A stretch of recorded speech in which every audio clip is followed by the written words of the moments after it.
Maka's guides. Hey guys, Maka here, playing the Outer Worlds, and in this video I'm going to talk about the Supernova difficulty, the hardest difficulty option in the game. And yes, there is an achievement or trophy tied to completing the game on this difficulty. I'm going to be giving you a ton of really solid tips that will make your life a lot easier. The difficulty isn't really that hard, but does require a little bit more patience and a little bit more creativity. When playing on Supernova difficulty, the game is altered as follows. If you reduce your difficulty from Supernova and go down, you can't go back up to Supernova in the same playthrough, so keep that in mind. With the other difficulties, you can kind of cycle between them as you play. Enemies will have more health and deal more damage. You will need to eat, drink, and sleep to survive. Your companions will die permanently in a fight. Any ailments you get on your body or limbs can only be healed with bed rest. Your weapons and armor will work very poorly at 0 durability. You can only fast travel to your ship, which really sucks. You can only sleep inside your ship, and you can only manually save while inside of your ship, and the autosaves of the game are very limited. Now, the tips and tricks shared in this video will help you with every single one of these things, and it'll make your life a lot easier. The first tip is to use transition doors to force the game to make an autosave. Because you can't manually save the game, you will have to resort to autosaves, and some of these only happen once every hour or so. The way you can get around this, though, is to force yourself through a door that triggers a loading screen, and on the other side of that loading screen, the game will autosave. So you'll see here there is a save file. We're at 19 hours and 52 minutes, and as soon as we go through this transition door, it'll automatically autosave for us to the 20-hour mark or so. And basically, you can just bounce between these doors whenever you need to force the game on an autosave. So feel free to go into an area, take out a couple of enemies, you can take out a couple of rooms, and before moving on and getting into a more dangerous fight, you can kind of back travel, go through that door, and bounce back and forth to kind of force the game to autosave for you. This will really help you in terms of making sure you don't lose too much progress if you do die or if you lose a companion later on. However, it does kind of add time to your playthrough, which means you'll need to sleep more and you'll need to rest more and all that. So there are kind of good and bad things that go along with using these transition doors. Definitely recommended, though, after you've completed something tough or completed a big quest line in order to make sure you get that save to trigger. Again, remember, you can only manually save on your ship, so while on your ship, just make sure you do it as well. Just get into the good habit of making manual saves and not having to rely on autosaves. The next tip is that companions are absolutely crucial to your success on the Supernova difficulty. And because of this, I would highly recommend you spend some time getting to know them and equipping them with the right stuff. You want to make sure that on your own perks, you have perks that allow you to use your companions more often and that allow them to make sure to stay alive in battle.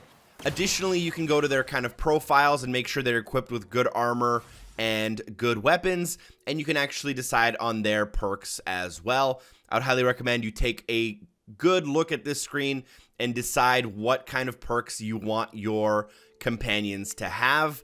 And when in battle, you want to make sure to use your companions to their full potential in order to deliver final blows to big enemies, or in order to knock back or stun enemies, which can also be really important as it kind of opens up the enemy for you to kind of finish it off and do a lot of DPS on it. So the next tip for Supernova, as I said, take a look at your companions, focus on them, and use them to their full potential. They will do a lot for you as you play through. Now, keeping with the theme of companions, they do have permadeath in the game, and I would highly advise against allowing any of them to die. They can be very useful, and you want to try to keep them alive as long as possible. And one of the mechanics you will need to definitely use in order to do that is to direct them out of battle when they're taking a lot of damage or there's a lot of enemies in the area, in order to ensure that they can stay alive, heal up, and never go down in battle. So just make sure you're directing them out of harm's way when possible and keeping an eye on their health bar. Another thing that may not be immediately obvious is that your companions can actually be healed by your inhaler and that effect can actually be increased pretty significantly with the right perks. So definitely keep an eye on their health and use your inhaler a couple of extra times if they need it. Now, one of the biggest hurdles in Supernova is the inability to fast travel whenever or wherever you want. One way you can get around this is by finding landing pads. Now, to get a landing pad, you can either just kind of walk up to it and visit it on a certain planet, or sometimes there are vendors that sell quest-specific items that allow you to unlock landing zones near the quest area on planets you've already visited. Basically, just make sure you check out the quest tab of any vendor you talk to. There can sometimes be some useful stuff there, and sometimes it'll allow you to either land in a different area on a planet, or you can just manually find the landing pads, insert your ID. It'll actually call your ship for you and unlock that landing pad.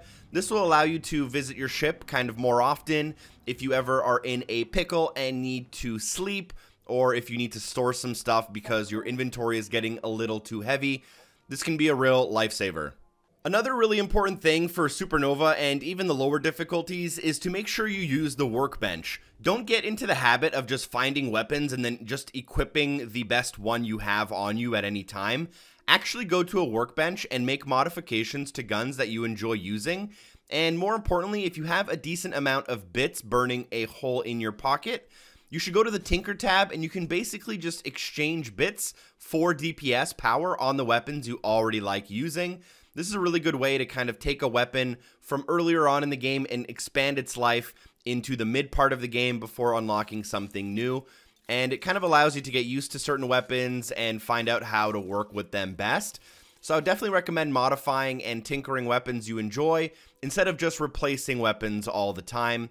And then make sure you also repair stuff to make it as effective as possible whenever you are near a workbench. Another really important tip, and something that may not be immediately obvious, is that you can actually kind of mix and match certain things into your inhaler in order to have different effects on you every time you heal. And this is something you definitely want to spend some time optimizing for your playstyle. Obviously, you want the Adreno, which kind of just heals you by the standard way.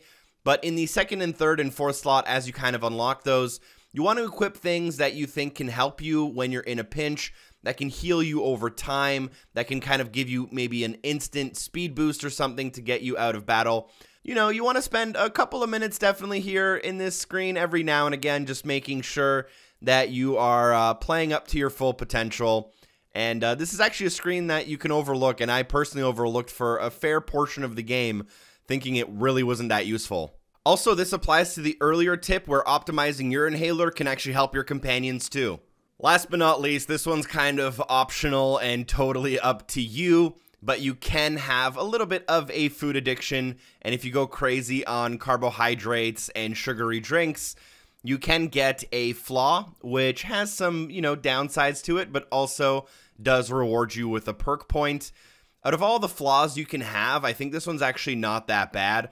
A lot of the other flaws either really kill your armor or can do things like make you not be able to stealth. This one doesn't really seem that bad, and the perk point can be really helpful early on, but this one's kind of optional. But soda does tend to have a really good effect for a minute or two after you use it. You might want to keep an eye on it.